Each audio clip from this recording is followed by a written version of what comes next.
woo di ma envoyé message naan man. loolu la de ña fa demoon démb. Farba dafa libre. ña fa demoon démb. xullil vrai titre bi xam nga lan la woon. waaw mooy Tahirou enfonce Farba. je m'explique. waaw. parce que bu fekkee ni Tahirou def na la moom musula soxla joxe rétrocommission à Farba pour se faire payer. waaw. léegi boo yemee foofu nga rocci rapport scientifique bi teg ñu ne la Sofico SA.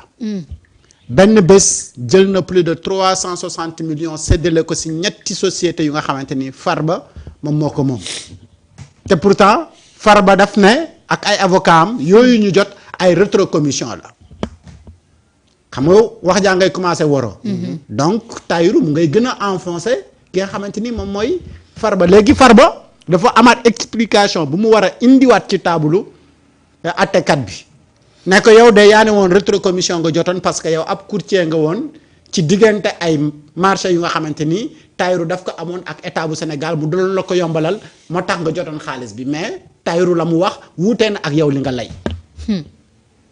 xam nga kon kii satalul Farba dafa gën a dugal Farba ndax Farba la mu layoon mooy xaalis boobu daf ko jot ci Tahirou ndaxte dafa am lu mu ko doon yombalal digganteem ak état te Tahirou moom weddi loolu ba mu set wet ne musuloo soxla jox 1 franc Farba ngir mu yombalal ko dara pour mu jot xaalisam bu ko état yore ne musuloo soxla sax Farba faf waaw léegi xaalis bi jógee Sofico SA entreprise bi ngay diriger mu toll ak ay millions yu bëri yii nii dem si ñetti entreprise u Farba yi lan moo ko waral kon loolu blanchiment de capitaux la kana kon yaa ngi gën a enfoncé ki nga xamante ni moo tax ma ne gars ñi doon wax Farba libre ñoom dañoo comprendre lul dara wala xamuñu bokk enquête nan lay demee comprendre nañ de. dañoo bëgg a dox ci maay ni nit ñi. non mënuñu dox te ci tapas maay médiatique boobu nit ñi dañ ko weesu. Samba waaw. man dama jël xaalis jox la yow waaw. ba ñu la laajee lu tax nga jot xaalis bii nga ne man day Top mii dafa am lu mu bëggoon ci Aziz miy jaar ci suuf. comme Aziz man la gën a jege. ma yombalal ko diggante bi ba Aziz nan ko dëgërale woon dëgërulul ko mu ne ma su ma jotee mbir yi dinaa la jox nangam loolu moo tax mu jox ma xaalis. ñëw laaj Top ne musul maa soxla loolu ndax relation yi ma am ak Aziz moo gën a gudd yi ma am ak Samba. waaye léegi kay Samba yow léeg-léeg nga layoon Top ñëw na weddi ko mooy que ni Top gën na laa dugal. waaw léegi faa nga wutaat beneen lay pour expliquer le pourquoi yow nga jot xaalis boobu pourtant xaalis boobu moom mooy problème bi. te say avocat pourtant dañu toog confirmer ko yow si say défense yëpp ligne de défense bi nga amoon mooy loolu léegi teggi nañu ligne de défense boobu indil nañ la leneen mooy gars yi nga lay gën a enfoncé.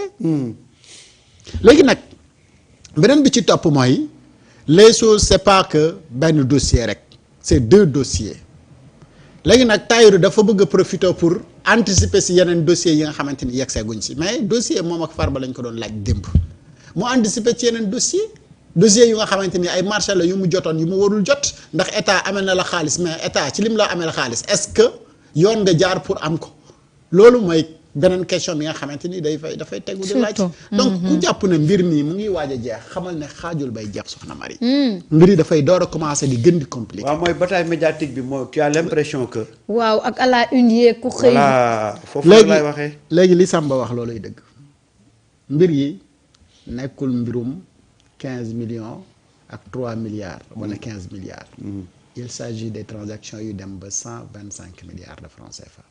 ces 125 milliards là dafa am ay étapes yu bëri benn bu si nekk ñu war ko justifier te li muy wax nii il explique. ay transactions de lan wala ay marché de 15 milliards ak. 5 milliards c'est 18 milliards 18 milliards à côté de 125 milliards ñaata mooy des. donc ba léegi justification yi jeex na donc pourquoi ngeen war ñu xëy rek gëmloo ñu ne Farba est libre. waaw Farba blanchi. ok même bu fekkee ni son dossier ak. Tahirou la ko Tahirou blanchir léegi son propre dossier à lui nag. waaw te bii moom dossier. moom ak Farba kenn ku nekk ñaar nga am. waaw ku ne sa bos. et puis sax c'est pas à Tahirou de blanchir Farba. aw dëgg fa yàlla. ah. tamit lii comme guerre.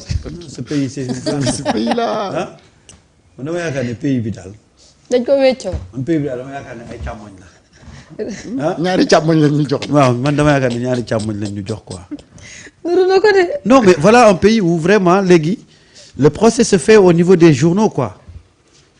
Farba qui blanchit Tahirou Sarr qui blanchit Farba. Quelle est la crédibilité de cette information là? mais daf ko blanchirul daf ko. ah non supposons rek yow ñaar ñu ànd di liggéey ñu jàppandoor leen tëjandoor leen kenn ki dem toog ne kële deful dara. waaw quelle est la pertinence et la crédibilité de cette information moo là jaaxal ñëpp. ah moo jaaxal ñëpp. béy du ay moromam lay àndal. mais c'est-à-dire que des fois tu te da ngay toog ba sax nga ne malheureusement nos journaux ba tey dañu nekk ci période d'hibernation. parce que bu ñu jàppee ne ñoom à travers leur machette à travers leur tabloïd bëgg nañoo manipuler askan wi ba ils se trompent lourdement depuis barki démb ñu ngi ñuy sonal ah Farba à bord d'une ambulance Farba a failli piquer une crise Tahirou Sarr blanchi c'est-à-dire que gis nga il faut que ñu xam ne ñoom li ñu doon def nii cette pratique là elle est dépassée. wallaay. elle est dépassée. temps boobu dañ ko dépassé sax nag. tey justice day jaar yoon ñu àtte leen justice bañ a jaar yoon les Sénégalais prendront acte et continueront le combat point barre. mais nañu xam ne on ne peut plus libérer quelqu'un à partir d'un article de presse. déedéet amatul de. on peut plus changer l'opinion des Sénégalais à partir des articles de presse loolu dañu ko war a xam ñu noppaleku. maintenant nag que sera l'issue de ça Sénégalais foofu la ñu toll. est-ce que la justice ira jusqu'au bout. est-ce que foofu la Sénégalais yi toll mais pour changer seen opinion. non yow tamit nag fii xam nañ ñi fi jël. et puis les gens comprennent maintenant. waaw le jeu des journaux. waaw léegi nag gars yi comprendre nañ ko. dañuy xam ne loolu moo tax jaayatuñ. da ngay commandé rek jaratul de. da ngay commandé sa une rek ñu livrer la. nga xëy xam nga gis ñoom ñëpp ñu waxandoo même chose. waaw looloo ma ci jaaxal de. man ñi ma gis yooyu yëpp xam nga ne commandé la rek bu dul commandé. Farba blanchi par Tahirou. waaw bonne nouvelle pour Farba. Farba waaw. Farba libre. ah yooyu yëpp génn leen ci liggéey na nag. yooyu yëpp commande ba moo ni toll rek. waaw li mu commandé lañ ko livré. loolu la waaye nag fii moom boo amee xel di xalaat. da ngay xam ne kenn blanchirul Farba au contraire dañu gën a compliquer son dossier waaye ku wax ci lii. wax la ca des. transport bi. nañ ci wax Linguère mu ngi koy fàttali. billet tata bi ba léegi soppeekuwul. ma nga fa démb xam naa ci dara. waaw ma nga fa ma ne ko grand yéen waxoo leen wàññi. billet bi mu ne ma ma nga noo commencé gu man ko génn leen ci li ngeen ne. billet bi ma fa mu nekkoon ba tey bougé gasoil wul. wàññeeku na essence waaw wàññeeku na. ñoom ñu téye fi ñu waaw téye. ci réew mi nag. ah mooy te bu ñu Sénégal xëyoon la. yokku tey. Sénégal suba tamit. même bu fekkoon ne dañoo yor stock dañuy yokk. waaw dañuy yokk. déglu naa nag le responsable de AFTU. lu wax mooy tataay. waaw. non nañ ils sont en train d'étudier que d'ici 1 mois ils vont diminuer le transport. 1 mois. waaw def benn il faut ramener. def benn section. non il faut ramener le à prix 100 parce que francs. prix amoon na. section 100 francs ba. man la loolu amul il faut 1 ramener mois. loolu kay amul. amul 1 mois loolu ñoom ba état bi étude. yokkee woon gasoil bi. ñoom ñoo yokk immédiatement dañoo yokk. léegi avant ñoo yokk mais fa mu nekkoon nuñ ko fa indiwaat. wax dëgg fa yàlla. te da nga fàtte ne ñii li ñu wàññi moo ëpp li waa ji yokk. waaw. ah. Sam yi nag war ñii nañu li ñu respecté de. wàññi. waaw moo ëpp li Macky Sall yokk. foofu. waaw léegi nag du ngeen ko indiwaat mbir yi fu mu nekkoon. fa mu nekkoon. ñii 100 francs 100 francs yii. 150 mais section 150. 100 francs mais section 100 francs boobu la ñu jëndee 100 francs yóbbu ko. 150 50 te boo calculer lañ fay lakk ci essence ci diggante boobu wala gasoil mais ëpp na li ngay fay ci billet ëpp na ko téeméeri ci nu yoot yow diggante tronçon bu ndaw bi ak. ak case fii bi ñu fay fii loola ñu fay la 150. 150 ma te jàpp ko auparavant mu rek nekkoon 100 francs. fukki dërëm la woon sax bu njëkk de bu mujj gi ñu def ko 100 francs. waaw léegi nag l'État doit veiller à ça mais surtout la population. population bi wax rek lañ ci mën Samba. ñii dañu respecté wul la population bu yokkee fii dañuy topp di tànqal nit ñi. yokk dafa na yokk dañuy xëy rek yokkaat seen kii. bu wàññeekoo du ñu wàññi. du ñu wàññi. ah loolu état lii moo si dafa war a taxaw am nag rigueur pour nag nga def ko lu simple la. kese. waaw ñaari policier ñett ngay teg ci section bu ne Bu mu ñëwee dugg nga ci laajte. bus bi laaj ana billet bi mii ñaata nga jëndee billet temps ana yow lii ñaata Delloo ko xaalisam. wala mu simulé wu ñëw dagg ndànk billet ñaata fii ak fii ñii mu ne la ok droitel ñi oto bi dugg leen fële ngeen régler problème bi mu suñ jeex si jàppee Point ñaari barre. nit ñett mu jeex. donc c'est des choses yu nga xamante ni tu dis tarif yi lii ak lii ak lii la à respecter u ngeen dem xool nu ngeen def bu ngeen ko da respecté wul nit ñi jël Dakar dem dikk wala yeneen tali bi ñooñu gën a nag feex moom même bu ñoom nag gasoil lii mooy seen yokkoo duñ problème. yokk.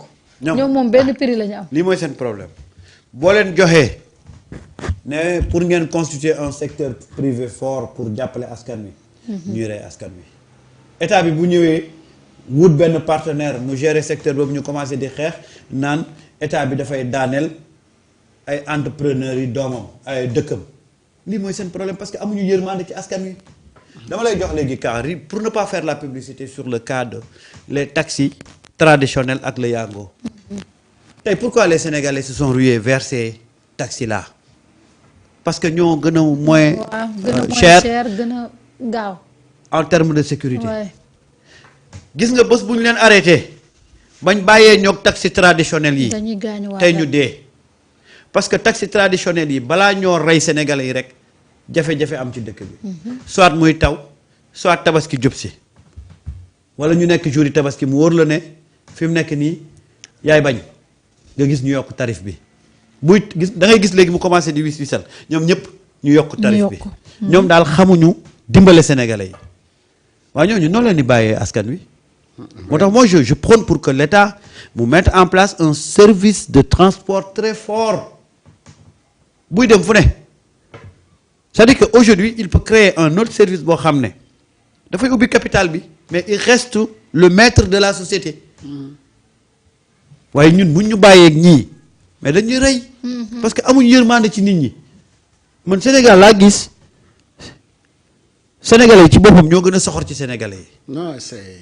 avant que ñuy commencer di jaay normal nii mooy bi fi rayon yu ñëwee ay exclusive ak ay Auchan ci nañ commencer normal de parce que le businessman sénégalais wala le commerçant sénégalais waaw xamul jënd jaay marchandise mi vite fait wutiwaat beneen day kiiwaat day bëgg a jëndee fukk jaayee juróom fukk mais loolu nag loolu dafa métti yow yaa ngi yor sa bus bu nga xamante ni li nga ci war a def yëpp non seulement defoo ko ci ñu wàññee essence wala gasoil nga bëgg gën a yow di rey askan wi alors que yow service bi nga nekk da nga ne service de transport la ah mais donc koccal tey nga am ñaari junni ñett suba nga am ñaari junni ñett mais demal ba si les conditions de travail de ces chauffeurs wala ces receveurs ñu ngi lay wax seen condition de traitement au-delà de ça mais oto yi da nga ciy dugg mais demeewul noonu et ba pare njëg gi cher lool loolu tamit c'est à revoir gars yi comme wàññi leen njëgu billet bi ba léegi mu ngi fa mu nekkoon état bi bu fekkee yëgagoo ko yëg ko nii bés ni ki tey nga xam ne transport bi essence wàññeeku na gasoil wàññeeku na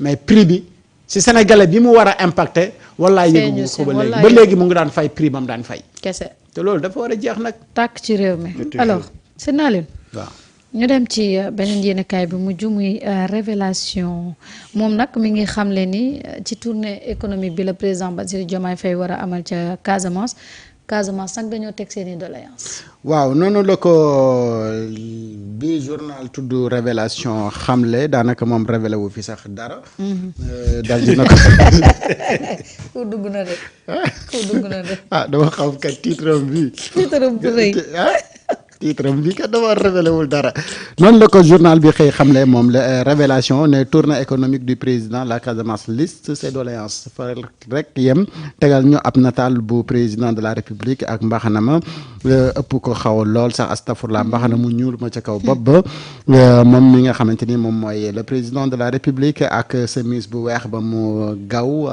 ba mu daal di ëmb loxo yi ba ca kaw di saluer loolu rek la ñu révélation wax donc révélation mi la révélé wul dara ci doléance yi nga xamante ni mu ngi wax ne Casamance mu ngi koy listé ci unam bu tey bi le Astou Pouye dafa am problème ak tata bi nga xam ne nee na tata bi GP lay def loolu nag kenn mosu koo gis tata ak GP waaw tata GP waaw c'est-à-dire que fa muy jógee dañ koy jox ay yóbbante muy jàdd di ko joxe ba pare di ko joxe ba pare en même temps muy yóbbaale clients yi. ah bon Sénégal fii lépp a fi am. waaw des fois boo bëggee yóbbante nii. comme nga dem Petersen fekk fa tata bi da nga koy jox yóbbante bi ni ko parcelle la jëm su ñëwee ba fii mu woo Aliou. mu woo waa ji mu ñëw jëm. waaw yow li nga wax ni dëgg la de. livré waa ji révélé wu fi dara ndax benn c'est une tradition fu président di dem dañuy génne ay doléances. waaw loolu moom ba Sénégal nekkee Sénégal ba tey. man de si doléance yi mën naa la ci wax. waxal yàlla. Casamance. waroon naa wax la haute Casamance. liste ses doléances. mooy Kolda. waaw parce que y a des mouvements yu nekk Kolda yuy commencé di wax ne c'est une aberration ou insulte que le président de la République wax ne day dem Casamance. sans mu yegg fi nga xamante ni moom mooy Kolda ñoom ñu ngi naan Casamance c'est pas que Ziguinchor ak Sédhiou kese mais Kolda dafa am lu muy représenter ci mbir yi te nee nañu constaté nañu ci gouvernement wu Bassirou Diomaye Diakhar Faye il n'y a ni président ni ministre ni DG fort bu nekk ci gouvernement bi di doomu Kolda et mu mel ni Kolda dañ leen délaissé ci li nga xamante ni moom mooy gouvernement wu Diomaye Faye donc man sax maa gën a révélation waaw moo nag des fois dañuy joxe ay titres yoo xam ne moom nga ne journal bi nu mu tudd gis nga moo tax booy tuddee sa bopp journal del xool ni nga koy tuddee moom laa xamut bon donc révélation bàyyi nuyu sama xarit Jafat waaw donc révélation doo wax donc révélation au nom waaw révélation au nom de ce qui vous lie à Top. On va essayer de faire ce que vous voulez faire comme une révélation on va la faire comme une révélation léegi Casamance le président di dem les gars yaa nga taxaw di xaar di wax seen i doléance waaw yàlla na toq ci nopp président su ko defee président saafaral leen ko su ko defee mu nekk révélation waaw su ko defee mu nekk révélation bref li ko Top waxee tey Kolda Vélingara dëkk yooyu dañu leen def ay régions sans pour autant ñu def fa contenu def fa infrastructure c'est-à-dire que Sénégal le découpage administratif li ko motiver c'était plus des raisons politiques que des raisons économiques tey moo tax tey ngay dégg ay dëkk yoo xam ne dañu lay wax région département bi nekk à côté sax moo koy gën a riche tey prends la région de Sédhiou mais je suis désolé lan la am lu koy mandargaal ne région la tey la région de Kaffrine à part l'hôpital lan mooy mandargaal ne région la voilà un peu ce qui a un peu faussé aujourd'hui tey découpage administratif u dëkk bi parce que bi ñu koy def c'était plus pour des raisons politiques tey regarde le cas de Kër Massar Kër Massar Nord Kër Massar Sud Kër Massar Est Kër Massar Ouest finalement pourquoi faire et pire encore Kër Massar c'est le seul département aujourd'hui qui n'a pas de conseil départemental xoolal loolu Kër Massar moom découpage bi baaxul tu ne savais pas que Kër Massar c'est le seul département au Sénégal qui n'a pas de conseil départemental effectivement seul département boo xamante ni érigé nañ la en département mais amoo mairie de ville xoolal loolu donc loolu la déjà problème la incohérence non mais incohérence la de c'est loolu c'était des raisons politiques yoo xamante ni dañu def 46e département Kër Massar parce que tout simplement dañu jàppoon ne l'appel de Kër Massar moom moo basculé li nga xamante ni moo nekkoon tendance su APR Benno et que dañu gisoon ne Kër Massar chaque instant fa la pouvoir bi doon ñàkkee donc li nga xamante ni mooy defetam yi gën a ñaaw ci biir Ndakaaru et pour neexal waa Kër Massar ñu ne ok vous voulez un département oui prenez gars yi jël sans contenu sans benn mesure d'accompagnement et loolu nag moo am ci dëkk yu bëree bëri Malem Hodar département mais boo demee ci dëkk bi ñu ne la bii dëkk département la da ngay toog xool na leen noonu li mënul la dëkk bi amul lenn ay département Mbour Géej Mbour amul à ce que je sache du département du dara mais demal Malem Hodar nga xool Kër Mandoumbe ko gën demin Kër Mandoumbe simple village moo gën demin Malem Hodar département xoolal incohérence boobu lan moo indi loolu mooy comme gox bii dañu bëggoon am na benn waay bu fi xawoon am doole mu ngi yëngu ci politique mais bu ñu ko bàyyee ci département wu Kaffrine c'est insignifiant bu ñu ko bàyyee ci département wu Koungheul c'est insignifiant nañu ko jéem a fexe moom ba nga xamante ni nit bi politiquement parlant dañ ko mën a def sax député voilà donc des calculs politiques comme ça jéem a fexe ba nga xamante ni dinañ yokk taayu représentation bi à l'Assemblée nationale et cetera donc ces actes yi nga xamante ni dañ ko teg pour ay actes politiques yooyu la ñu war a corriger surtout et effectivement man nag dama bokk si ñu ànd ne booy dem bay visiter ji Casamance pour tournée économique boo mënee dem ba Sédhiou wax dëgg fa ne yàlla war a mën a yegg Kolda jéem a xooli waa Ziguinchor waa Vélingara parce que loolu moom mooy haute Casamance. Et en termes d'économie Surtout. dafa am lu nga xamante ni dañ koy représenter. Absolument. ci gox boobu mais noonu. très mal géré. Voilà très mal géré. bu fekkee ne nag da ngay dem di def tournée économique yeggoo ci dëkk yooyu il est normal que ñoom ñu lister seeni doléances donc doléances yi bokk na si yenn route yi nga xamante ni am na fa ak yenn dëkk yi nga xamante ni dañu enclavé yenn dëkk yu nga xamante ni buy nawet jotee daanaka ñooñu dootuñu exister tant que nawet wàcciwul parce que fi ñuy war a jógee si dëkk yooyu dem. te temps yële gis nga Samba wane woon na fi benn enseignant. bu nga xamante ni c'était fu dans muy jaar. ce Casamance là. pour mu jógee ci dëkk ba muy jóge nekk di dem di jàngale ci beneen dëkk ba gis nga yoon yi nga xamante ni fa la doon jaar. absolument. difficulté yi mu doon jaar ak risques yi mu doon jël pour traverser pour dem. partager ci xam-xamam donc loolu dafa bokk ci doléance yi nga xamante ni révélation révélé wu ko te ñun ñu révélé waat ko encore. pour que yoon yooyu ñu defar ko mais am na dëkk yu nga xamante ni li leen manqué mooy ndox bu sell bu ñu naan eau potable. oui ça c'est les et besoin il y en naturel a la. tellement dans ce Casamance que tey mënuñu wax économie sans pour autant dëkk boobu am ndox bu sell. et mais électricité également dafa nekk seen problème donc enclavement électricité et cetera maintenant beneen mbir bi nga xamante ni moom la ñu listé comme doléance mooy Kolda Vélingara ak yooyu dañu mës a nekk victime des mines antipersonnelles. Et pourtant pour le fameux projet de Diomaye Casamance mais ñoom waa doomu Kolda yi nee nañu Kolda dañ ko éliminer bokkul ci ce fameux projet pourtant ils sont des victimes loolu également c'est des choses à corriger donc voilà des doléances yu nga xamante ni waa mais absolument waa absolument Haute Casamance tout à fait. donc listé nañ ko. J'apprécie énormément un peu la réaction de Thiané Mbodj qui encore rappelle que c'est pour vraiment régler ces questions-là qu'on a mis en place les pôles. Les pôles. D'ailleurs am na buñ ci war a inaugurer fii ak xaw ma suba la xaw ma gannaaw suba pôle centre. suñu diwaan ba. foofu waaw. ah non ñun nag. ñooy réew mi. waaw. ah suñu donc doxee réew mi dox suñu doxul réew mi. c'est ça et quand tu parles de ce que Top a dit. Ouais. Maintenant nga jël maintenant l'idée des pôles nga xam ne ça a été un travail très sérieux et très pertinent. Parce que une fois que les pôles seront installés on va se départir un peu du découpage administratif. Pour maintenant